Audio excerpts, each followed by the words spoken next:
Bem-vindos ao Finanças a Contar desta semana. Vamos falar de meios de pagamento. Quais serão os meios de pagamento? Será que podemos fazer pagamentos com toda a segurança? Que cuidados devemos ter e as principais recomendações? É para nos responder a estas e outras questões que é a nossa convidada, doutora Francisca Oliveira, administradora do Banco de Portugal. Olá, doutora Francisca. Olá, Karina. Falando aqui sobre os meios de pagamento online, existem diferentes opções no mercado, o cartão de crédito, o PayPal, o MBWay. O que é que nós devemos saber de cada um deles? Ora bem, é muito importante, a primeira coisa que eu acho que é fundamental as pessoas terem a certeza é que a instituição de pagamento que nos está a providenciar um determinado meio é uma instituição que é supervisionada pelo Banco de Portugal, que é para termos a certeza que existe o controle e a supervisão e até, se alguma coisa corre mal e nós, por exemplo, temos que fazer uma reclamação, temos uma entidade como o Banco de Portugal, que vai olhar para a nossa reclamação e tentar nos ajudar. Existem algumas instituições, por exemplo, o PayPal é de facto uma instituição que não tem sede em Portugal, tem sede no Luxemburgo e por isso não é supervisionada pelo Banco de Portugal, por exemplo. Ainda assim é uma instituição que está completamente habilitada para operar em Portugal e nesse sentido tem a legitimidade e o conforto de ser uma instituição com legitimidade para operar e para nós utilizarmos para meios de pagamento. E depois é necessário conhecermos as especificidades de cada um dos meios de pagamento.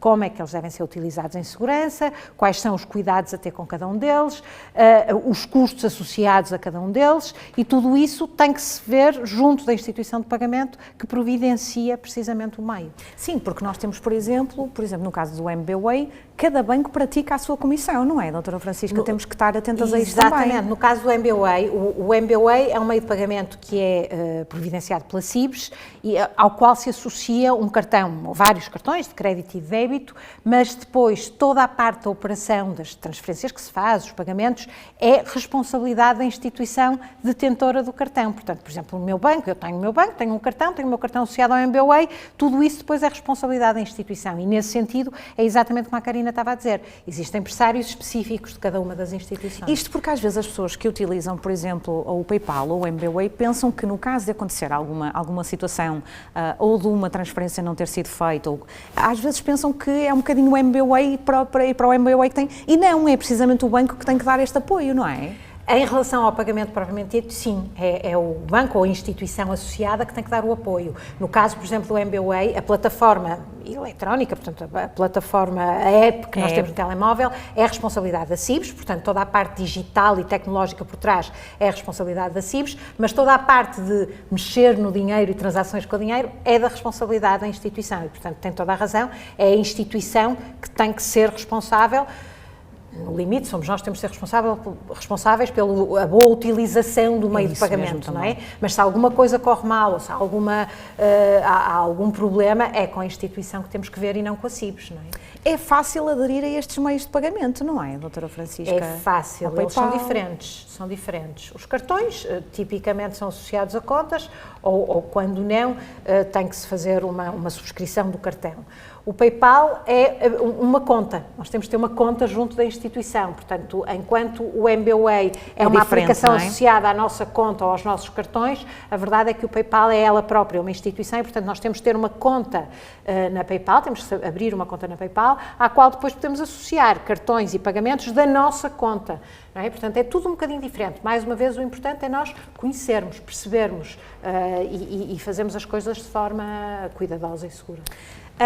Vemos cada vez mais o consumo também a aumentar e estes meios acabam por ser uma alternativa muito interessante e também facilitadora naquilo que são os pagamentos. Subiram também aqui a questão das denúncias de fraude e de burla. Que cuidados é que devemos ter, doutora Francisca? O que é que recomenda aqui, que também é muito importante? Eu acho que é absolutamente fundamental, primeiro que tudo, as pessoas saberem o que existe. Ou seja, saberem o tipo de fraude que existe e como é que elas podem apanhar. Desde aquelas palavras todas, não é, que temos agora, o phishing, o smishing, o vishing, são tudo formas que os burlões, quem está a tentar, acede aos nossos meios de pagamento e os utiliza por nós. Portanto, primeiro é perceber o que é que existe e que tipos de fraude é que existem e como é que eu as posso evitar. E depois é perceber que há um conjunto, devemos sempre fazer tudo de forma segura. porque há um conjunto de formas de nós sermos atacados, digamos assim, e temos de ter completa segurança naquilo que estamos a fazer. Por exemplo, recebemos um e-mail do banco com um link, evitar carregar no link. Vamos ao site do banco e vemos no banco aquilo que se está a fazer. Até a app do telemóvel é segura. Vamos à app ver o que é que o banco nos poderia querer pôr a fazer. Não clicar no link. Ou então estamos no site do banco e abre uma janela que nos pede alguns dados. Não fazer isso. Ou através mesmo de SMS, que também é muito na moda, não é? Muito na moda. E, portanto, não fazemos nada que não tenhamos a certeza absoluta que é a instituição com que estamos a lidar que nos está a pedir. E desconfiar quando nos pedem para fazer um simples pagamento, por exemplo, com cartão de crédito e nos começam a pedir passwords e informação relativamente aos nossos dados pessoais, desconfiar quando as coisas não são normais, não são aquilo a que estamos habituados. E, no limite, contactar sempre as instituições. Porque às vezes as próprias mensagens desse tipo de comunicação são muito aguerridas, no sentido de que a pessoa tem que fazer aquilo no imediato, não é, doutora Francisca? Esse eu acho que é um dos grandes truques, de uma das coisas que é o spooning, que é fazerem-se passar pela própria instituição, é pôr-nos um bocadinho em pânico, em alerta, e ligarem-nos a dizer, estão a mexer com o seu cartão, não sei onde, na China, e estão a fazer pagamentos, e é preciso atuar já, tem que nos dar o seu isto, o seu aquilo, e as pessoas ficam aflitas, não é? Nem pensam com calma e acabam por, muitas vezes, responder. É preciso sempre não esquecer. Os bancos ou as instituições de pagamento, quando nos chamam ou quando nos ligam por algum, é com calma, é com ponderação, perguntam-nos, conhecem a nossa situação. Portanto, não reagir nunca por pânico e por medo, porque eles utilizam muito essa urgência. Resposta rápida, não é? Resposta rápida para nos fazer ter comportamentos que não são seguros. Doutora Francisca, o que é o serviço 3D Secure? Hoje em dia o Banco de Portugal obriga a uma coisa que se chama autenticação forte. A autenticação forte significa que para fazer um pagamento online tem que ser pedido 2 de 3 elementos. Os 3 elementos são conhecimento, saber uma password, um PIN, posse, por exemplo, ter comigo o meu telemóvel, eles mandam-me uma mensagem, eu respondo, e aquilo que se chama inerência, aquelas coisas mais óbvias, reconhecimento facial ou impressão digital. O 3D corresponde ao elemento posse. No fundo é um protocolo associado a um cartão e em que, para eu fazer um pagamento, me mandam uma coisa que se chama one-time message, portanto é uma mensagem uma única vez, com um código ou um número, para eu utilizar para validar o pagamento. Isso é feito em todos os meios de pagamento, por exemplo?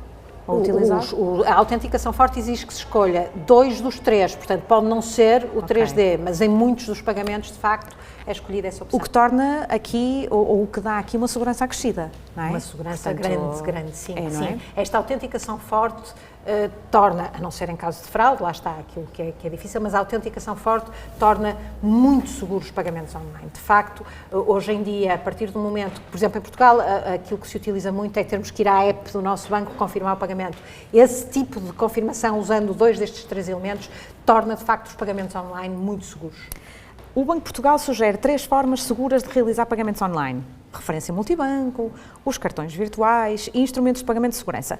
Pode-nos falar de cada um deles, doutora Francisca, que são todos importantes? Sim, são todos absolutamente importantes. A referência multibanco acaba por ser uma até mais tradicional. O tradicional, não é? Uma que já existia e que vinha até em faturas em papel com uma referência para pagarmos e é seguro, porque eu tenho aquilo, tenho que inserir aqueles dígitos, seja no meu computador, seja mesmo num ATM, numa caixa multibanco. Portanto, esse é extraordinariamente seguro, tradicional, válido e é difícil captarem dados meus quando eu estou a fazer um pagamento através de uma referência multibanco.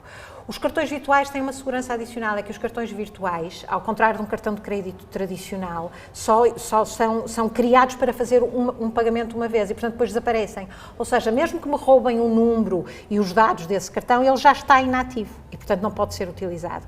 Daí, por exemplo, em comparação a um cartão de crédito mais tradicional, que também é seguro se utilizado com as devidas cautelas e com os cuidados que deve ter, nós aconselhamos que o cartão virtual, utilizado uma única vez, acabe por ser mais seguro. E depois os pagamentos de segurança acrescida, em que se faz a autenticação forte e em que se tem, de facto, aquilo que eu falava há bocado e a garantia que aquilo que se está a fazer é validado pelo próprio e é validado de uma forma extraordinariamente segura e, pelo menos, com 2 formas diferentes, para termos a certeza que quem está a pagar é o detentor do meio de pagamento. Nós, por exemplo, no caso do cartão de crédito, temos os seguros associados no caso de algum roubo ou Também é importante nós sabermos quais são as coberturas que estão associadas aos próprios cartões de crédito, no caso dos seguros, não é? É fundamental sabermos aquilo que está associado a todas as formas que nós temos de estar cobertos nos meios de pagamento. Os cartões de crédito, é isso que a Karina dizia, têm geralmente seguros associados, dado aí geralmente até nem é pela instituição bancária, é pela instituição de pagamento, o Visa, o Mastercard, esse assim,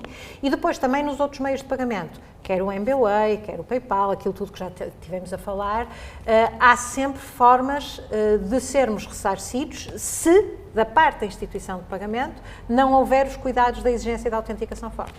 Portanto, desde que não haja um comportamento fraudulento do próprio detentor, obviamente, o banco, isso é muito importante as pessoas saberem, se não houver o cuidado de utilização da autenticação forte por parte da instituição de pagamento, a instituição é responsável por aquilo que possa acontecer com o meio de pagamento.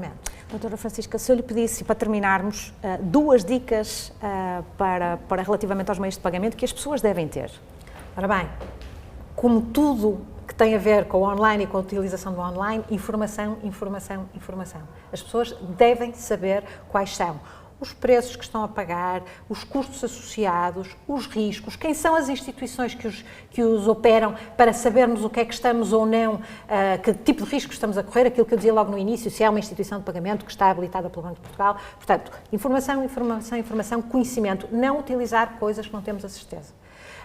Há pouco tempo foi noticiado uma fraude com a MBWay no OLX e tinha só a ver com desconhecimento das pessoas que estavam a pagar com a MBWay. Não percebiam muito bem como aquilo funcionava e aquilo foi fácil serem vítimas de fraude. Portanto, eu diria conhecimento e depois adequação. Utilizar aqueles meios que são mais adequados. Para pessoas que têm alguma dificuldade em mexer em apps de telemóvel, se calhar o MBWay não será o mais adequado. Portanto, termos também noção daquilo que é mais adequado de acordo com o que é as nossas práticas, os nossos hábitos e os nossos conhecimentos. Muito obrigada, doutora Francisca. Nada, obrigada.